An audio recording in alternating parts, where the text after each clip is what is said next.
Eh bien bonjour, bonsoir, j'espère que vous allez bien, c'est Flo. Aujourd'hui on se retrouve pour parler des spoilers du chapitre 423 de My Hero Academia. Le chapitre précédent, le 422e, nous avait laissé sur une pure dinguerie, je sais pas quoi dire de plus. Vraiment le chapitre était vraiment incroyable et nous laissait sur un cliffhanger de fou. Et donc là ce chapitre sera la continuité du précédent.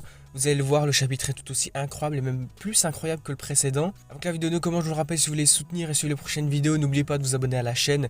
Et puis c'est parti, le chapitre va démarrer sur la première page avec All for One disant qu'il trouvait étrange que la régénération, donc ses altères de régénération, ne guérissent pas son corps.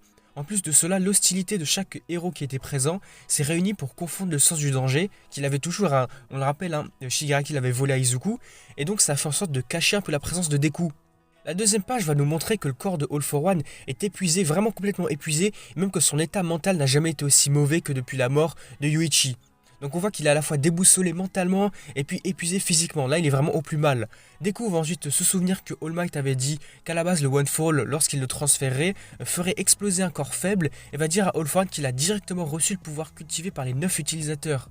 Donc là, c'est complètement fou. On apprend donc que All For One a été brisé de l'intérieur à cause du One Fall. C'est abusé quand même.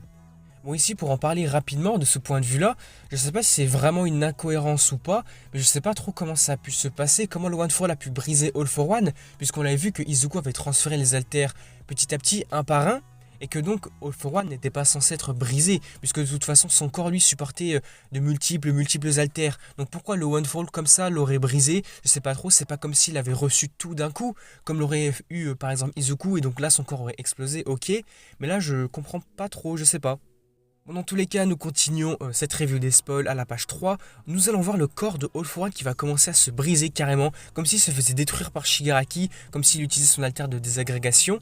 Et certains héros vont commencer à penser que le combat est terminé. Là, c'est complètement fou, puisque après avoir subi le coup de poing de Deku, All For One commence à se briser carrément. Mais attention, évidemment, le combat n'est pas terminé, c'est pas aussi simple que ça. Même si, quoique, nous allons voir par la suite, nous avons la page 4 du chapitre, qui va nous montrer que All For One est toujours aussi déterminé et il va utiliser divers alters pour se maintenir, maintenir son corps, on va dire, entier et ne pas se faire détruire lui-même.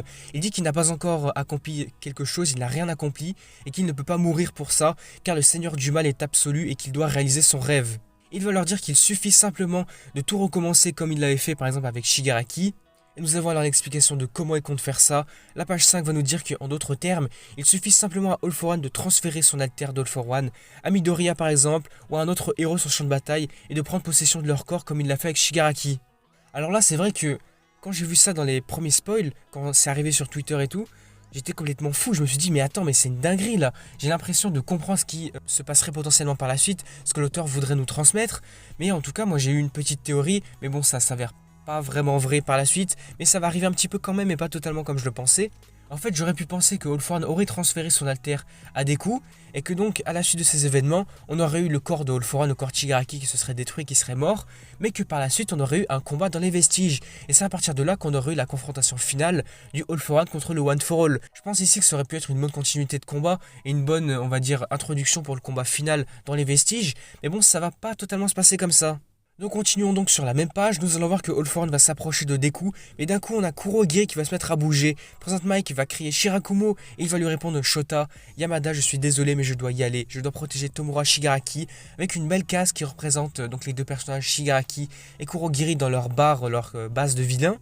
La page suivante va nous montrer Shirakumo ouvrir un nouveau portail entre Deku et All For One. Mike va se mettre à pleurer disant que Shirakumo tend toujours la main à ceux qui ont besoin d'aide. Shirakumo va dire à All For One, allez rends-moi Shigaraki, ses amis l'attendent.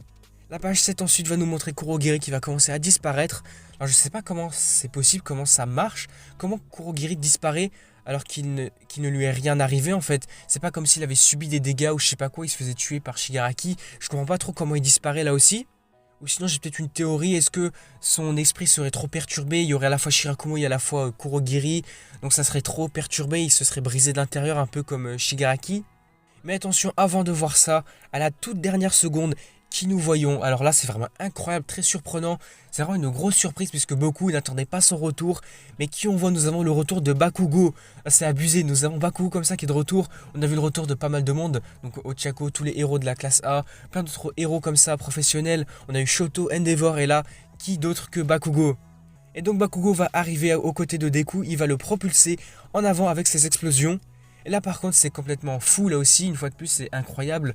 Nous allons voir sur cette page où nous voyons le retour de Bakugo qu'en fait, ouais, il s'est bel et bien avéré une chose, c'est que pendant son combat contre All For One, avec son corps original, il avait réussi à le battre, mais on avait vu que son bras était un petit peu bizarre, on aurait pu penser que son bras était cassé ou qu'il avait même perdu.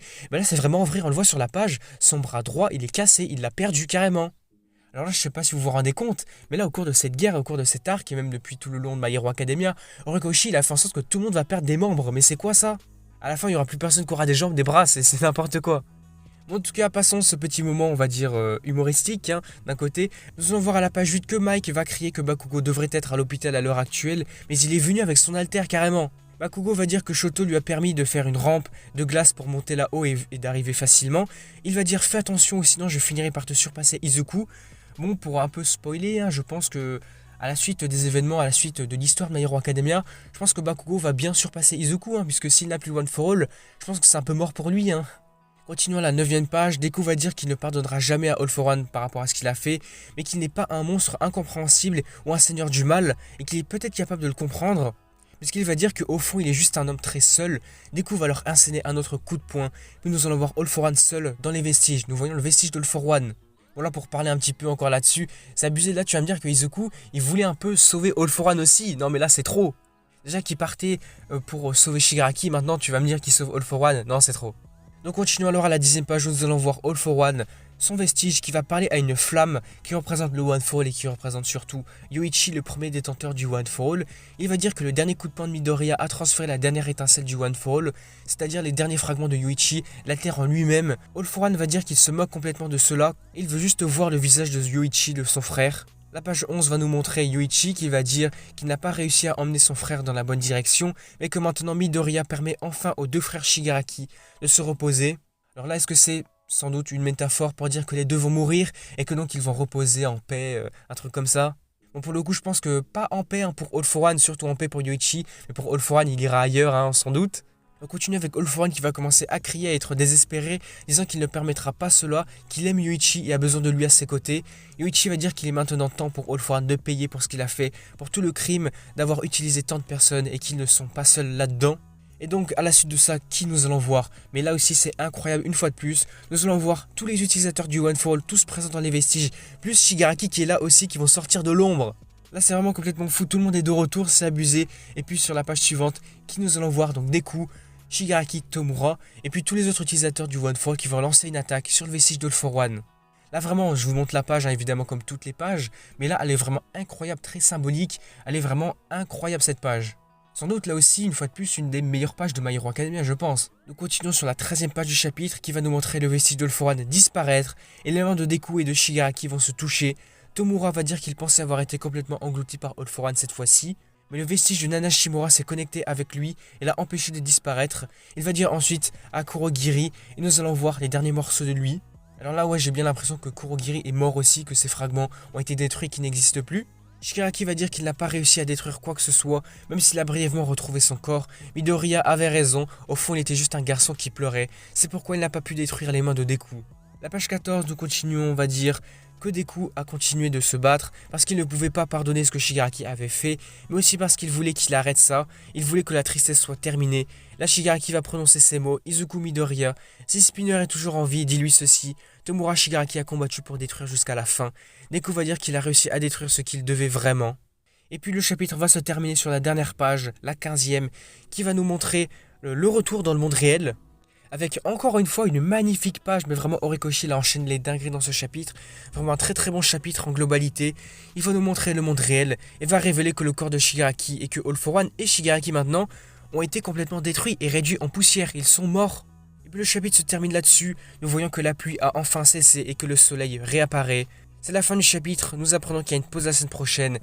Et puis en mot de la fin, c'est une dinguerie en fait, c'est incroyable. Vraiment, pour résumer le chapitre, il aurait été incroyable. On aura vu la partie vestige, la partie monde réel, mais on aura surtout vu que All for One a été battu finalement. Alors c'est vrai que j'aurais finalement eu ce que moi j'ai toujours voulu, un combat dans les vestiges, mais là franchement j'ai l'impression que c'est vraiment trop rushé là. Là tu vas me dire d'un coup en un seul chapitre on aura eu la défaite d'All for One, la mort de Shigaraki, la mort d'All for One, tous les utilisateurs du One for All, Shigaraki contre All for One, Deku contre All for One, et du coup la fin. Bon voilà encore une fois pour répéter, mais là j'ai l'impression que On arrive vraiment à la fin de My Hero Academia. C'est vraiment le point culminant en fait de la saga, de la série. Là, on arrive toujours de plus en plus vers la fin. Et vraiment là pour vous dire, j'ai vraiment peur de la fin, j'ai peur que ça se termine. Alors là surtout avec la fin de ce chapitre, est-ce que vraiment l'intrigue du One for All, du All for One est terminée? Shigaraki est mort, All for One est mort, il n'y a plus personne, tout est fini? Alors c'est vrai qu'à la base moi j'aurais pensé qu'il y aurait eu ce combat de vestiges et que donc le corps original et le corps de Shigaraki et de All for One auraient été détruits et que donc il aurait resté que l'alter de All for One. Et à partir de là on aurait eu un combat de vestiges entre All for One et One for All. Et que donc au cours de son combat, à la fin du combat, on aurait eu la destruction du All for One, la destruction du One for All, et c'est ainsi que l'intrigue de tout ça en fait du One for All aurait été terminée. Et je pense que c'est à partir de là qu'on aurait eu la vraie fin. Parce qu'on sait très bien à la base, la mission du One for All, l'objectif du One for All, c'est de combattre le All for One. Alors il est tout à fait correct de penser que la mort de All for One aurait entraîné la fin du One for All, puisque de toute façon, il n'aurait eu plus aucun sens. Bon voilà, en globalité, le chapitre aurait été vraiment incroyable. J'ai pas vraiment les mots pour décrire tout ça, mais c'était vraiment génial. Pour vous dire encore, hein, j'ai peur de la fin, j'ai peur de la suite. N'hésitez pas à me faire part de vos avis, de vos théories, vos envies pour la suite. Qu'est-ce que vous pensez qui pourrait se passer pour la suite? Comment My Hero Academia va se terminer? Comment le chapitre on aura encore potentiellement devant nous? Puisque là, j'ai vraiment l'impression qu'on est vers la fin. Et voilà, c'est vrai que ça fait mal que My Hero Academia touche à sa fin. Du coup voilà, n'hésitez pas à me faire part de vos avis, de vos théories dans les commentaires. Si la vidéo vous a plu, n'hésitez pas à liker, à commenter, à partager comme d'habitude. Et puis surtout, n'oubliez pas de vous abonner à la chaîne pour soutenir sur les prochaines vidéos. Jusqu'à la fin de My Hero Academia, on sera là pour parler des spoils. Et puis du coup, moi je vous dis à la prochaine.